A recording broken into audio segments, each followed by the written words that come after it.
Vous avez hâte de regarder l'épisode 10 de House of the Dragon saison 1, ça tombe bien, moi aussi, et comme d'habitude, HBO a révélé un trailer de cet épisode 10, et je vous propose aujourd'hui, comme d'habitude, et pour la dernière fois de cette saison, de le décortiquer pour découvrir les théories que l'on peut échafauder sur ce trailer. Alors, premier plan que l'on voit sur ce trailer de l'épisode 10 de House of the Dragon saison 1 n'est autre qu'un plan de dragon.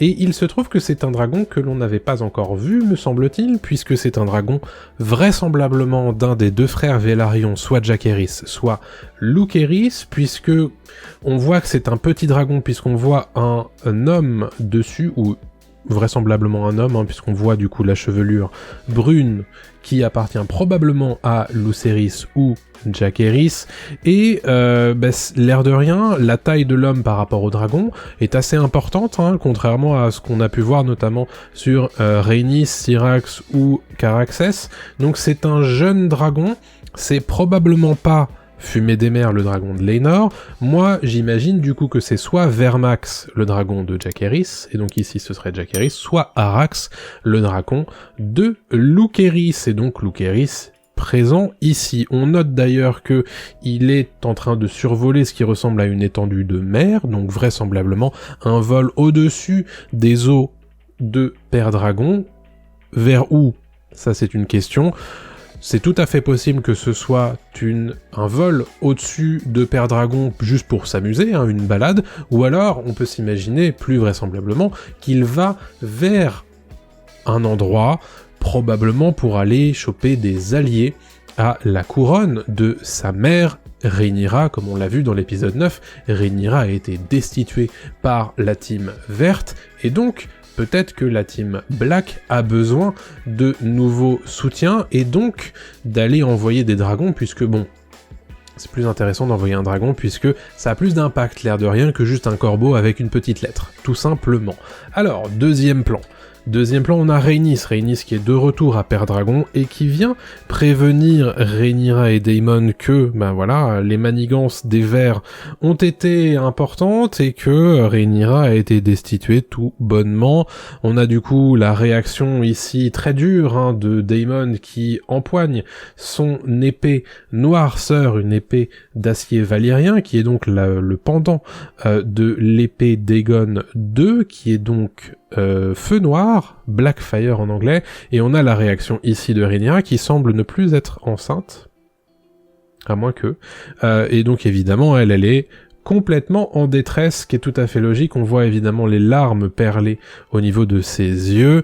La pauvre Rhaenyra doit comprendre désormais que c'est la guerre ou rien, il va falloir évidemment montrer les crocs, tout simplement, et utiliser probablement ces dragons. Ici, on voit à nouveau un plan de Daemon qui récupère Noirceur.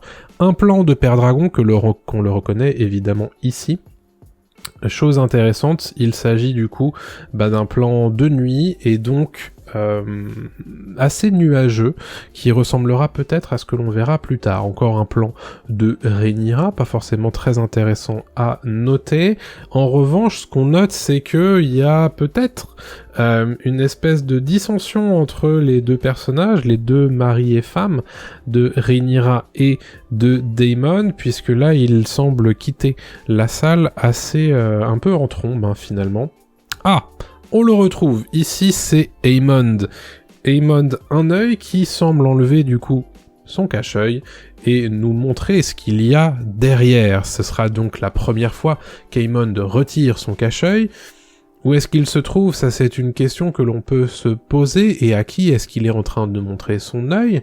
Est-ce que il est en train de montrer son œil à une prétendante? Est-ce qu'il est en train de montrer son œil à un ennemi?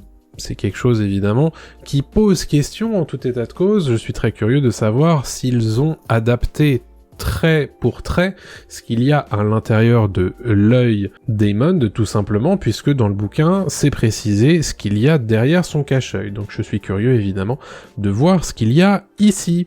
On a ici un plan avec les soutiens de Rhaenyra réunis autour de la table peinte. C'est une table du coup qui représente la carte de Westeros que l'on voit du coup ici. Et donc évidemment c'est un endroit, un moment où Rhaenyra et ses seigneurs et ainsi que ses alliés sont en train de s'imaginer qui sont les seigneurs qui sont avec eux et qui sont les seigneurs qui sont plutôt du côté des Verts. On note ici que on a probablement Harold Westerling et ici un autre garde royal dont j'ai oublié le nom. On a Jaehaerys et Lucerys, ainsi que Daemon ici, et puis un certain nombre d'autres lords qui sont tout autour d'eux, tout simplement. On voit un petit peu mieux ici la table peinte qui ressemble évidemment ici à Westeros, le continent. On voit ici la situation de Port-Réal. Alors pour information, Dragonstone c'est plutôt par ici, dans la mer, hein, évidemment, c'est une île. Et on nous montre quelque part quasiment l'intégralité de la carte est centrée sur le nord de Westeros, puisque ici on a le Val d'Arryn et les Airiers, ici on a Winterfell et du coup le nord, et ainsi que ici c'est Riverrun, à savoir Vivzeg, le fief des Tully, ainsi que Harrenhal, qui est donc le siège de la maison Fort désormais, et donc de Larys, tout simplement. Donc on ne s'intéresse pas du tout à ce qu'il y a en dessous, à savoir Accalmie et Dorne, ainsi que, évidemment, Villevieille. Tout ça, ça ne nous intéresse pas du tout dans ce plan. Aussi un nouveau plan ici de Rhaenyra qui est probablement en train de regarder les eaux autour de Père Dragon.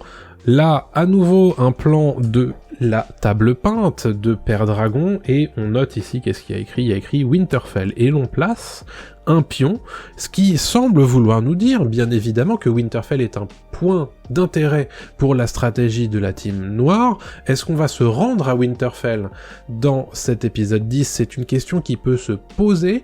On peut imaginer d'ailleurs que le dragon qui part sur les eaux et que l'on voit au début de ce trailer pourrait peut-être partir vers Winterfell. En tout cas, c'est une question qui se pose, bien sûr. En tout cas, très intéressant de voir enfin, je sais qu'il y avait pas mal de gens qui me posaient dans les commentaires des questions sur mais que font les Stark, et peut-être qu'on va les revoir dans cet épisode 10, à moins que ce soit pour la saison 2. Ici, ça ressemble quand même pas mal à Harold Westrelin, encore qu'il est bien rasé, à moins que ce soit quelqu'un d'autre. Encore une fois, ce garde royal dont j'ai oublié le nom, et que l'on va du coup voir dans cet épisode. Et je ne sais pas du tout qui est ce monsieur. Ici, c'est très probablement le maître de Père Dragon, et là on voit du coup Rhaenyra, à moins que ce soit Daemon. Ok, bon, un plan qui figure potentiellement une bataille, puisqu'on voit du coup des gens qui se récupèrent des épées. Ici, c'est encore une fois probablement Père Dragon. Là, on a du coup les enfants de Rhaenyra et de Laenor, ainsi que les filles de Daemon et Laena. Ici donc c'est Jaehaerys, rappelez-vous, ici c'est Lucerys, ici c'est Baela normalement, et ici c'est Rhaena. Et à noter d'ailleurs qu'il se trouve du coup à l'endroit de la carte où se trouve plutôt Winterfell. Et ici, à mon avis, ça doit être le pion, justement, qui préfigure Winterfell. On a donc Jaehaerys qui est en train de parler, et probablement, d'ailleurs, en train de demander s'il peut pas aider, d'une manière ou d'une autre, sa mère.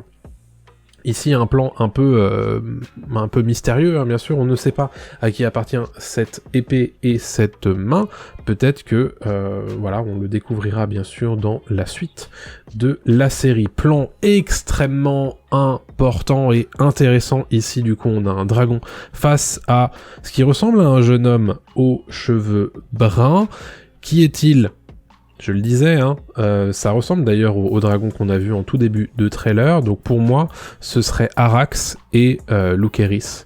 On note que c'est une scène qui est sous des trompes d'eau qui pourraient nous faire croire que du coup on se situe ailleurs qu'à Père Dragon, donc ça, encore une fois, ça tend à prouver que nous sommes du coup ailleurs qu'à Père Dragon, et que du coup ce plan d'un dragon qui survole les eaux de Père Dragon, c'est plutôt un dragon qui s'éloigne de Père Dragon, et donc qui va du coup ailleurs, vraisemblablement du coup pour aller récupérer des soutiens auprès des seigneurs de Westeros.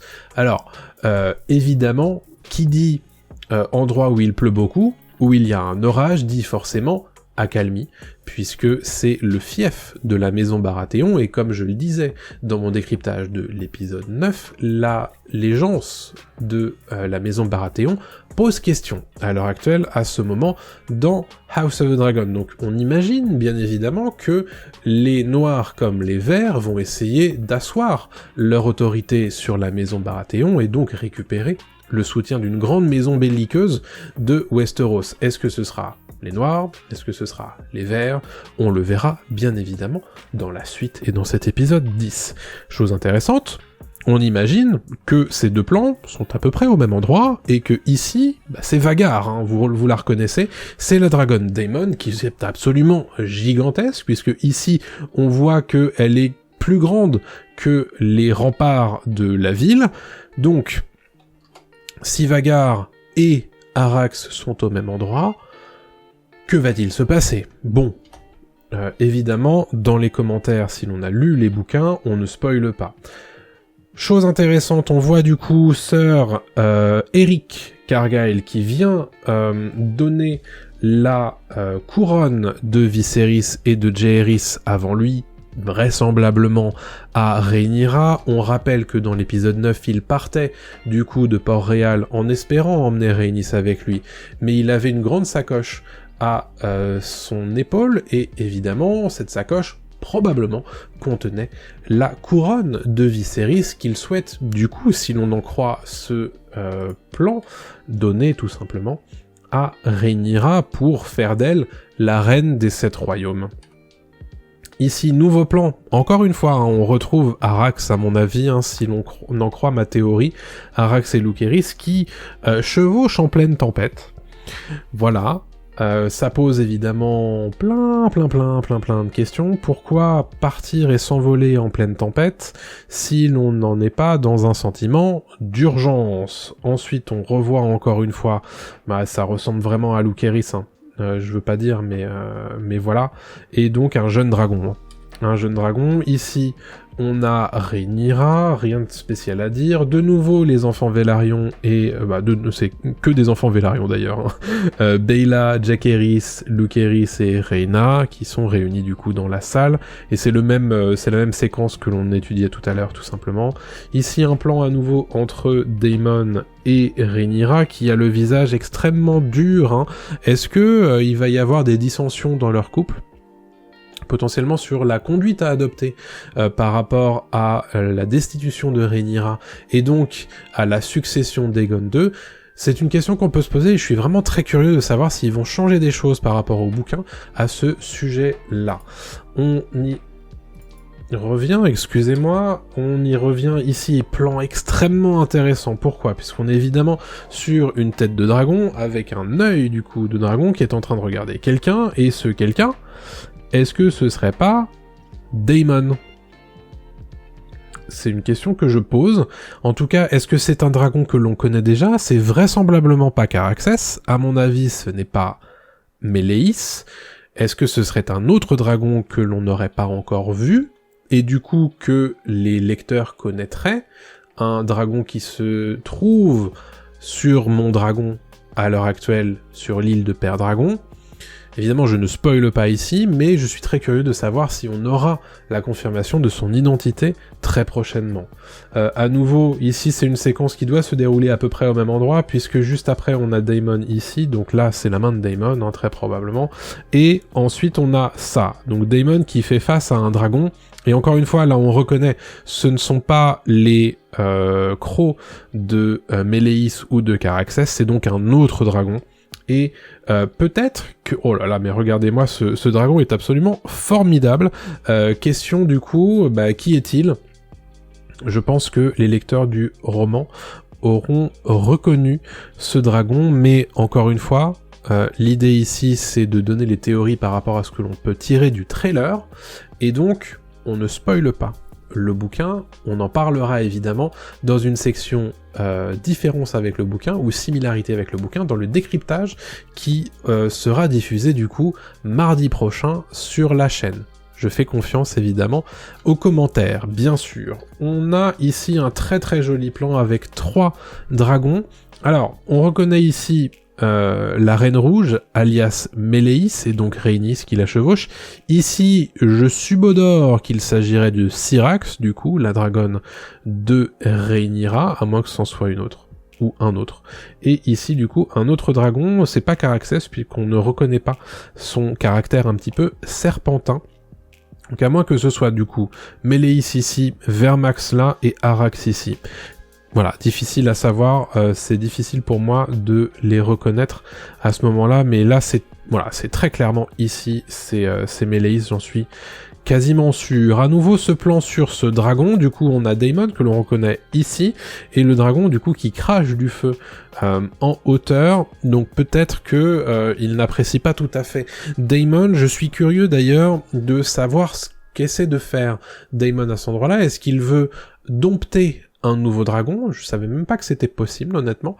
Donc je sais pas. Est-ce qu'il veut apprivoiser un nouveau dragon pour essayer d'avoir un surnombre de dragons par rapport aux dragons du côté des Verts? C'est possible. On rappelle quand même que les dragons du côté noir sont plus nombreux, mais moins expérimentés que Vhagar, évidemment, qui est absolument gigantesque et très très vieille.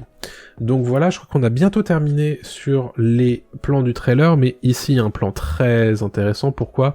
Puisqu'on est à nouveau sur le pont de Père Dragon que l'on avait vu du coup dans l'épisode 2 avec la confrontation de Daemon et Otto Hightower. Et ben là, qu'est-ce qui se passe? On a à nouveau Daemon et à nouveau Otto Hightower, qui est très probablement ici en train de présenter les termes d'Alicent pour la reddition de Rhaenyra.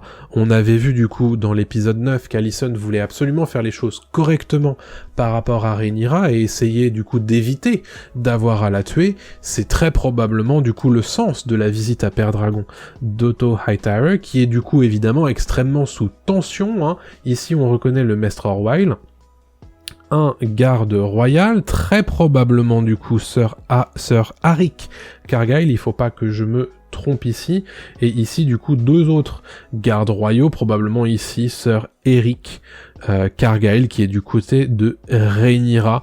Très intéressant, je n'arrive pas à reconnaître du coup le personnage qui se trouve ici. Très curieux évidemment, mais en tout cas on note que Daemon n'apprécie pas du tout la visite de Otto Hightower dans sur ce pont de Père Dragon tout simplement. Ici, plan absolument impressionnant d'une gueule de dragon, c'est à la limite de me faire penser, vous savez, à ce plan de Jurassic Park ou Jurassic World où on a du coup un dinosaure qui essaie de manger quelqu'un. Ça me fait vraiment penser à ça. On reconnaît du coup ici les deux canaux qui servent à cracher du feu. Ici, bon, quel est ce dragon? C'est assez simple de le reconnaître puisque juste ici en fait on reconnaît du coup le visage, ou plutôt la gueule de Vhagar, qui est en train du coup de fermer les crocs, d'essayer probablement de manger quelque chose ou quelqu'un. Voilà, donc ça me fait évidemment penser qu'il y aura probablement confrontation entre du coup ce chevaucheur de dragon du côté des Noirs et Vhagar, ainsi que du coup Aemon dans cet épisode 10, donc ça confirme encore une fois que l'épisode 10 va être sous tension, et j'ai évidemment très très hâte de le découvrir. Est-ce que j'ai fait le tour? Oui, c'était le dernier plan de ce trailer de l'épisode 10 de House of the Dragon. J'ai fait en sorte de faire assez court parce que, évidemment, vous voulez découvrir cet épisode 10 sans en savoir trop. C'est aussi pour ça que je fais en sorte de ne pas vous révéler ce que je sais qui va se passer dans cet épisode 10 de House of the Dragon par rapport à ce que l'on sait du bouquin quand on a lu le livre de House of the Dragon, à savoir Feu et Sang, écrit par George R.R. Martin. Donc forcément, voilà, je me suis un petit peu retenu. C'est aussi pour ça que cette théorie trailer est plus courte que celle d'habitude, parce que, voilà, je sais un petit peu plus de choses, donc je vous ménage le suspense comme il se doit. Est-ce que vous avez apprécié cette vidéo? Est-ce que vous avez hâte de regarder l'épisode 10 de House of the Dragon saison 1? Je sais, c'est la fin de saison, donc ça veut dire qu'il va falloir attendre longtemps avant la suite, la saison 2, mais évidemment, vous vous doutez bien qu'il y aura plein d'autres contenus sur la chaîne. Pour ne pas les rater, je vous conseille bien évidemment de vous abonner à la chaîne, d'activer la petite cloche pour être prévenu